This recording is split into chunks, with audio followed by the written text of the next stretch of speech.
So guys, देर किस बात की है। ज़्यादा वेट मत कीजिए, क्यूएसटी की टीम के पास आइए।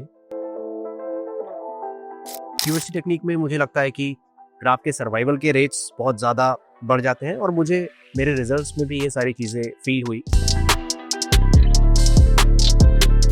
कराने के बाद कॉन्सिक्वेंसेस हो सकते हैं। आई थिंक वो सब एक मिथ है। तो आज हम सारे के सारे वन बाय वन डिटेल में कवर करते हैं सारे पॉइंट्स। सो ज़रा देर ना करते हुए let's do it. FUT, FUE and QHT। तो हेलो एवरीवन, मैं अपनी हेयर ट्रांसप्लांट की जर्नी शेयर करना चाहता हूँ आप सभी के साथ में। तो मेरा नाम अभिषेक प्रजापति है, मैं देहरादून उत्तराखंड से बिलोंग करता हूँ। अभी अपना हेयर ट्रांसप्लांट करा चुका हूँ QHT से। मैंने अपना ट्रांसप्लांट ऑलरेडी नवंबर में कराया था।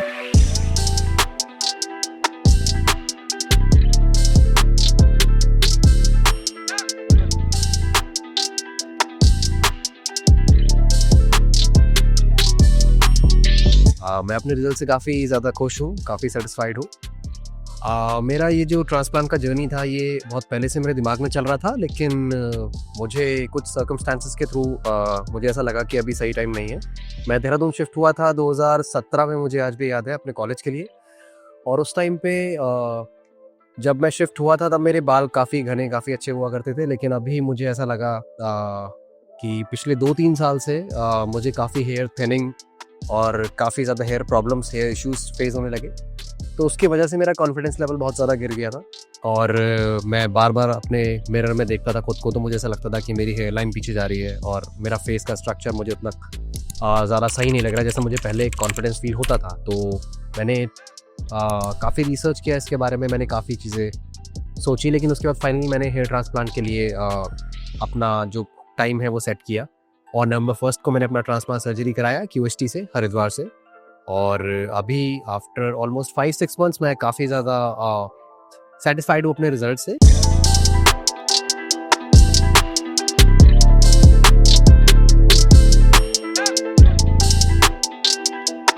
मैं आप सबको बताऊंगा कि ट्रांसप्लांट की जर्नी मेरी कहाँ से शुरू हुई, मैंने क्या क्या चीज़ें उससे पहले प्लान की, मेरी प्री ट्रांसप्लांट की जर्नी जिसमें कि हम सारी चीज़ें ये देखते हैं कि कहाँ पे मुझे कौन सा क्लिनिक चूज़ करना है, मेरा बजट क्या होने वाला है, मुझे ट्रांसप्लांट कब से कब तक कराना है।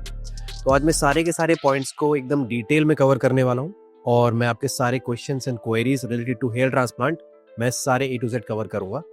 इस वीडियो के बाद आपको कोई भी कन्फ्यूजन नहीं रहेगा, कोई भी क्वेरी या कोई भी ऐसा आपको मिथ या मिसकंसेप्शन नहीं रहेगा। तो आज हम सारे के सारे वन बाय वन डिटेल में कवर करते हैं सारे पॉइंट्स। तो हेयर ट्रांसप्लांट की जर्नी शुरू होने से पहले काफ़ी डाउट्स या काफ़ी चीज़ें दिमाग में रहती हैं। ऑब्वियसली मुझे भी थी, मैंने भी अपने फ्रेंड्स फैमिली से कंसल्ट करने का सोचा। तो जनरली मैं ये सारी चीज़ें अपने फ्रेंड सर्कल में ज़्यादा शेयर करता हूँ। मेरे कुछ ऐसे फ्रेंड्स हैं जिनको सेम प्रॉब्लम हो रही थी और वो भी ऐसा सोच रहे थे कि शायद उनको भी आगे जाके हेयर ट्रांसप्लांट कराना पड़ सकता है, लेकिन कुछ डाउट्स और कुछ क्वेरीज रहती हैं, जैसे कि क्या ट्रांसप्लांट कराना सही है, क्या ट्रांसप्लांट सर्जरी एक बहुत ज़्यादा कॉम्प्लिकेटेड सर्जरी तो नहीं है, क्या इसकी कॉस्टिंग बहुत हाई है, क्या रिजल्ट सही आएंगे, या कोई और हेल्थ इश्यूज़ तो नहीं होते हैं ट्रांसप्लांट कराने से। बट आई थिंक मुझे ऐसा लगता है कि एक बहुत ही नॉर्मल और बहुत ही माइन्यूट सर्जरी होती है जिसमें कि ऐसे कोई हेल्थ कॉन्सिक्वेंसेस बिल्कुल नहीं होते और ऐसी कोई हाई कॉस्टिंग्स भी नहीं होती जितना कि लोगों को लगता है कि ये कराना चाहिए या नहीं कराना चाहिए। कभी कभी कुछ लोगों को रिलेटिव्स का या फैमिली का प्रेशर रहता है कि नहीं, don't go for hair transplant. I think ये एक नॉर्मल है, ये बहुत नॉर्मल सा प्रोसेस है, नॉर्मल सा प्रोसीजर है जो कि कोई भी इंडिविजुअल करा सकता है as per the doctors consultancy. और इसके जितने भी मिथ्स मार्केट में लोगों के थ्रू जो है निकलते हैं कि ये ठीक नहीं है या कराने के बाद कॉन्सिक्वेंसेस हो सकते हैं, आई थिंक वो सब एक मिथ है और वो सारी चीज़ों पे हमको ना फोकस करके थोड़ा सा पॉजिटिव चीज़ों पे फोकस करना चाहिए। तो आई थिंक लाइफ में चीज़ें और भी ज़्यादा पॉजिटिव होती हैं, जैसे कि मेरी जर्नी में मुझे लगता है मेरे साथ हुई। तो I think that's the answer. मैं अपने सर्जरी के प्रोसेस के बारे में आप सबके साथ में डिटेल शेयर करता हूँ। मेरी सर्जरी का जो प्रोसेस था, ऑलमोस्ट मैं इवनिंग में QHT पहुंचा था। तो मेरा जो फर्स्ट स्टेप था डॉक्टर्स की टीम के साथ में इंटरेक्शन था, जिसमें कि मेरी हेयर ट्रिमिंग की गई और उसके बाद मेरी हेयर लाइन डिज़ाइन की गई जिस तरीके से मुझे परफेक्ट फेस के थ्रू अगर मैं देखूँ या फोरहेड परफेक्शन की हेयरलाइन को देखूँ अगर मैं, तो उस हिसाब से मेरे को डॉक्टर से कंसल्ट करने के बाद में मेरी हेयरलाइन डिज़ाइन की और मेरे जो हेयरलाइन के साइड में टेम्पल्स हैं वो डिज़ाइन किए और उसके बाद में मुझे उसी के अकॉर्डिंग जो है स्लिट्स बनाई गई फर्स्ट डे।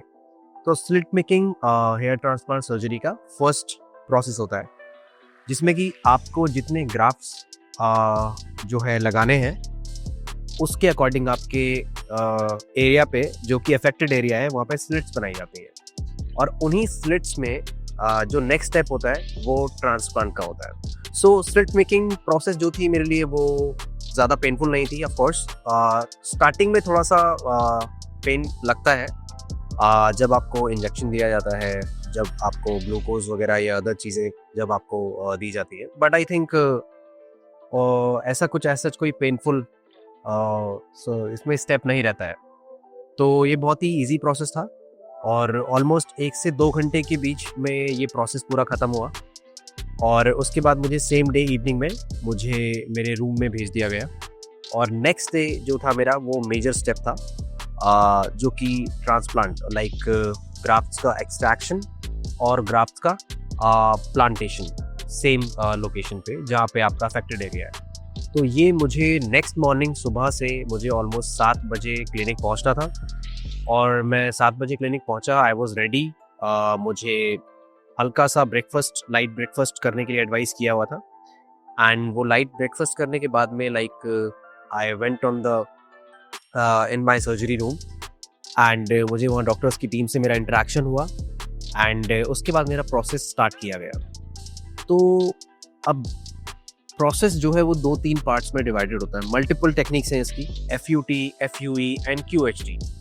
तो QHT में जो मोस्ट एडवांस टेक्निक है वो ऑफ कोर्स QHT टेक्निक है। ये एक टेक्निक है जो कि FUE टेक्निक का एक एडवांस वर्जन है।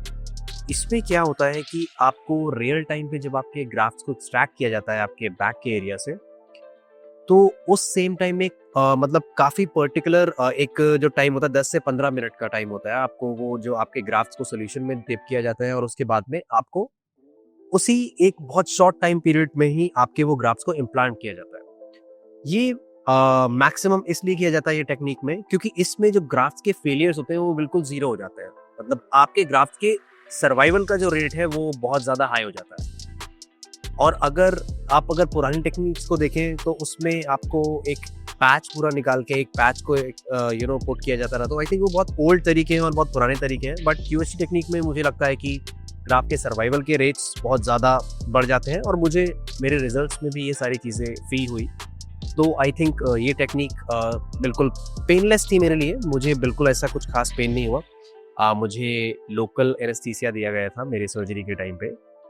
जब doctors step by step process को फॉलो कर रहे थे तो वो मुझसे सारी की सारी चीज़ें डिस्कस कर रहे थे कि क्या मुझे पेन तो नहीं हो रहा है या क्या कोई इरिटेशन तो नहीं हो रही है, या अगर मुझे वॉशरूम ब्रेक्स चाहिए, या अगर मुझे ब्रीदर ब्रेक चाहिए। सो मुझे बीच बीच में सारी चीज़ें डॉक्टर्स की टीम जो है मुझसे सारी की सारी मेरी कंफर्टेबिलिटी के लिए मुझसे सारी की सारी चीज़ें बीच में डिस्कस की जा रही थी। और मेरा प्रोसेस ऑलमोस्ट अगर मैं देखूँ तो 10 से 12 घंटे के आसपास चला था सेम डे। और सेम डे इवनिंग तक मेरी सर्जरी पूरी कंप्लीट हुई थी।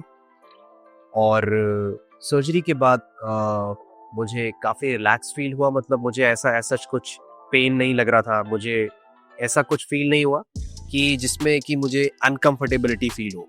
तो I was quite normal after the surgery and I was happy and very very confident after my surgery. So guys, देर किस बात की है, ज़्यादा वेट मत कीजिए, QHT की टीम के पास आइए एंड अपनी प्रॉब्लम्स को शेयर कीजिए एंड सॉल्यूशन पाइए।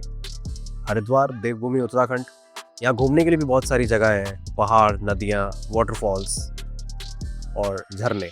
तो जंगल सफारी भी कर सकते हैं यहाँ पे और वाइल्ड लाइफ का एक अलग ही एक्सपीरियंस है, नेचर का एक अलग ही एक्सपीरियंस है। सो ज़रा देर ना करते हुए let's do it. Thank you.